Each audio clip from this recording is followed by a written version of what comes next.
దేవీ నవరాత్రుల్లో అమ్మవారు 6వ రోజున శ్రీ మహాలక్ష్మీదేవిగా దర్శనమిస్తారు.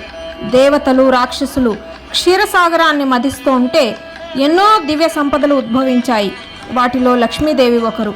పచ్చటి కాంతితో, తెల్లని వస్త్రాలతో, మాతృవాత్సల్యం నిండిన చూపుతో, వరద ముద్రతో జన్మించిన అమ్మవారిని అందరూ తమకే కావాలనుకున్న ఆమె మాత్రం మహావిష్ణువును పతిగా ఎంచుకుంది. విష్ణువు ఎన్ని అవతారాలెత్తినా ఆయన ధర్మపత్నిగా ఆమె జన్మించింది. రజోగుణానికి ప్రధానమైన దేవత లక్ష్మీ అమ్మవారు. ఐశ్వర్యానికి, శ్రేయస్సుకి అధిదేవత. కోలాసురుడు అనే రాక్షస సంహారానికే లక్ష్మీదేవి జన్మించిందని పురాణాలు చెబుతున్నాయి. మానవాళికి 8 లక్ష్యాలు ఉండాలట. ఆ లక్ష్యాలను సూచిస్తూ అమ్మవారు అష్టలక్ష్ములుగా దర్శనమిస్తారు. అందుకే లక్ష్మి అంటే లక్ష్యానికి దారితీసే దేవత. లక్ష్యం సిద్ధిస్తే లక్ష్మీ కటాక్షం పొందినట్లే.